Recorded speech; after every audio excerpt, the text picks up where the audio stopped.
सी प्यार अंधा होता है यार। मैंने काजल को कॉल किया, मुझे ऐसा लगा कि वो परेशान है। तब से लेके काजल अब जाके काजल फटी है। अफेयर से लेके ब्रेकअप तक का जो टाइम है वो हीरोइन उसी हीरो के साथ काम कर रही है। सी प्यार अंधा होता है यार, प्यार में फिर बाद में कुछ भी नहीं दिखता है। सुबह उठ के मंजन आपके साथ कर रहे हैं, मनोरंजन के बिल्कुल बाहर भी कर रहे हैं, नहीं। ये वो बर्दाश्त कर लेती हैं आप? उसके बाद बहुत दिनों तक हमारी बातें नहीं हुई थी। भले हम शूट कर रहे थे क्योंकि हम लोग ने शूटिंग जस्ट स्टार्ट ही किया था, बट उसके बाद फिर मेरा बात ना करना, फिर उनके लोगों का क्या हुआ है जाने दो, भूल जाओ, वो मर जाएगा, खाना नहीं खा रहा है, रो रहा है, वो सो नहीं पा रहा है, पूरी रात रोता रहता है। सो ये सारी चीज़ें बहुत करते हैं उनके आसपास वाले लोग। केसारी जी के माँ बाप जो हैं, उनकी पत्नी उनकी तक रिस्पेक्ट नहीं करती है, उनको तक घर रखना नहीं चाहती हैं। तुम अपने सास ससुर की सेवा करना, हम लोग घर लेंगे, हम लोग रहेंगे साथ में, वहाँ पे सब तो फैमिली आपने उनसे रहेंगे। ये क्यों नहीं बोला कि तुम तो मुझसे ऐसी बातें कह रहे हो, लेकिन जब मंच पे जाते हो तो अपनी पत्नी की बड़ाइयां करते हो, अपने बच्चों की बड़ाइयां करते हो कि मैं तो वो बहुत अभी प्यार अभी करता हूँ, रहता रिसेंटली हूँ। करने लगे हैं, पहले नहीं करते थे। अभी अभी रिसेंटली करने लगे क्योंकि उसको दूसरे एक्टर को टारगेट करना था, क्योंकि उसको दूसरे एक्टर के जैसे फैमिली बैकग्राउंड को नीचा दिखाना है, इस वजह से पहले नहीं करते थे। मैं इनके पास नहीं गई हूँ, वो मेरे पास आए हैं, हाथ पैर जोड़ के रो के सुसाइड का नाटक करके वो आए हैं, मैं नहीं आई हूँ। जब आप इनके पास आई तो आप एक किस्सा साझा करती हैं अपने इंटरव्यूज में। आप बता चुकी हैं कि खेसारी लाल यादव का संबंध अक्षरा सिंह से भी था, वो रो रहे थे उनके जाने के बाद। आपको ये बात पता थी कि अक्षरा जो है खेसारी की गर्लफ्रेंड रह चुकी हैं? जी, हम लोग ने टूर किया था एक इवेंट के लिए दोहा कतर में, तो वहाँ आपको ये पे बात पता थी मतलब? जानकारी थी।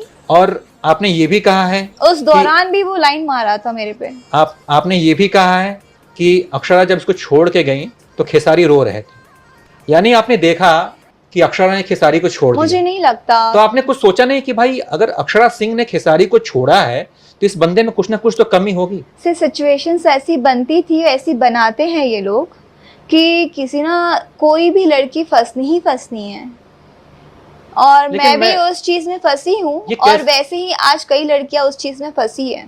मेरे मन में सवाल है कि फंस कैसे गई?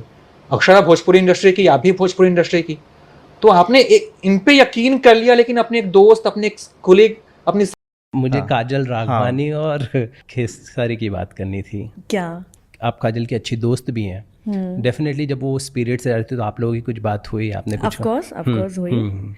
अभी नहीं, हम लोग तो बहुत पहले से ही बात करते हैं। और मैंने काजल को कॉल किया, मुझे ऐसा लगा कि वो परेशान है और उसे ऐसा फील नहीं होना चाहिए कि उसके साथ कोई नहीं है। अगर हम कुछ आकर बोल नहीं रहे हैं इसका मतलब ये नहीं कि हम उसके साथ नहीं हैं। तो मैंने उसे कॉल किया और मैंने उसे कहा कि हम साथ हैं, अगर जहाँ लगेगा कि बोलना चाहिए डेफिनेटली बोलेंगे।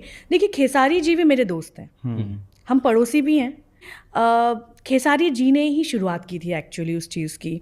वो किसी पॉडकास्ट में गए थे और उन्होंने वहाँ पे डिफेंडर और टेम्पो ऐसे कोई कमेंट कर दिया था, जिसके बाद बहुत ज़्यादा ट्रोल की गई काजल। और मुझे याद है लॉकडाउन की बात है, तभी भी काजल राघवानी उस टाइम पे बहुत ज़्यादा परेशान थी क्योंकि उसको बहुत ट्रोल किया जा रहा था। बीइंग अ मैरिज पर्सन, जैसे खेसारी जी ने लॉकडाउन के टाइम पे शायद कहीं बोल दिया होगा कि धोखा मिला है या ये वो सारी चीज़ें, तो लोगों ने सीधा काजल को पॉइंट आउट किया उस वक्त कि इसी ने धोखा दिया है। तो बहुत ट्रोल हुई थी काजल, और काजल सच में बहुत डिस्टर्ब हो गई थी लॉकडाउन के टाइम पे। तो हम बात करते जो हम बात कर सकते थे कि just chill, take it easy, कोई बात नहीं, इट्स ओके, इग्नोर। तब से लेके काजल अब जाके काजल फटी है। क्योंकि बाहर मतलब काजल इतनी फिल्में नहीं कर रही थी, उनके साथ भी वही हो रहा था, चीज़ें रिजेक्ट हो रही थी, और खेसारी बैक टू बैक कर रहे थे। देखो क्या होता है ना, जब किसी मेल एक्टर से अफेयर शुरू होता है हमारी भोजपुरी इंडस्ट्री में, अफेयर शुरू होता है किसी फीमेल का, तो वो दोनों लगातार फिल्में करते हैं, इतनी ज़्यादा फिल्में करते हैं कि लोग थक जाते हैं देख देख के। और जब ब्रेकअप होता है तो डेफिनेटली काम कैसे करेंगे? अब अफेयर से लेके ब्रेकअप तक का जो टाइम है वो हीरोइन उसी हीरो के साथ काम कर रही है। इसका मतलब बाकियों से कनेक्शन, बाकियों से कांटेक्ट टूट गए। सही है। और काम भी 6 महीने नहीं, वो 5-5 साल 4-4 साल लोग काम करते हैं साथ में लगातार, मैं तो बोर हो जाऊंगी एक हीरो से।